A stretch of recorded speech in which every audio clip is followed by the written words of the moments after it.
problem.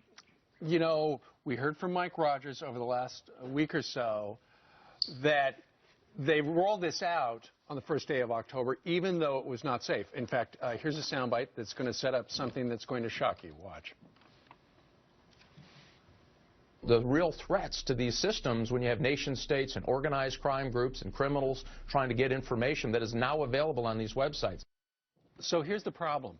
The Affordable Care Act website, not secure. You put all your private information in there, your financial stuff, you know, you can put in your Social Security and stuff like that. It's not safe. And he said that as a cybersecurity expert and maybe the foremost in our country. He said that in the hearing last week. Well, now we've got Exhibit A. We're going to introduce you to a South Carolina attorney by the name of Tom Duggal. Last month he went to HealthCare.Gov to look up healthcare to see if he could find a cheaper policy for him and his wife. He didn't wind up buying, but last Friday he got a voicemail from a guy in North Carolina by the name of Justin Hadley, and Justin said, hey, I put my username and my password in, and Tom, your information came up. All the private stuff came up in a PDF file. Not supposed to happen. Here's Tom, the attorney. I didn't know if he was trying to fish for my personal information or if he really had my personal information, and he provided that to me in an email. And he certainly had a document from HHS that had my name and address on it.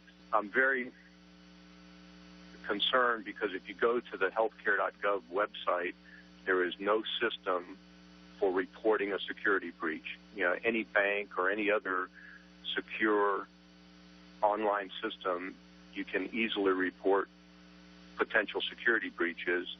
And by the way, I'm sorry, go ahead. No, I mean, how does that not scream complete violation? How does anything that is capable right now, this system is capable of just pushing your information out there against your will, a system that seems to be broken, but now a complete violation of your own privacy and security. But experts will tell you, you can't patch it. You have to shut it down and do it right.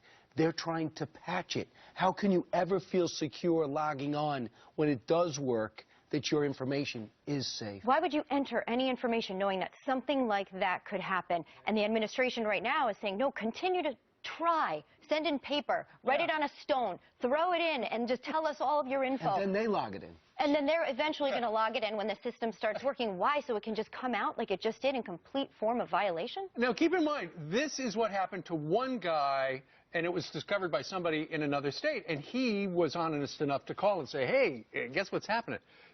This was completely by accident. Just imagine if you're a professional hacker, or you're really good at that. Or it falls into the wrong hands. This is what you're saying. Absolutely, absolutely. Real according to this particular guy, he said he's been reaching out to a South Carolina delegation for help, and they suggested as well to go to Health and Human Services, and Health and Human Services, yeah, okay, we're aware of it. We'll put that on the punch list.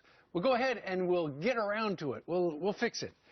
That's kind of a deal breaker right there. Who in their right mind would apply online if this could happen to you? I'll tell you who.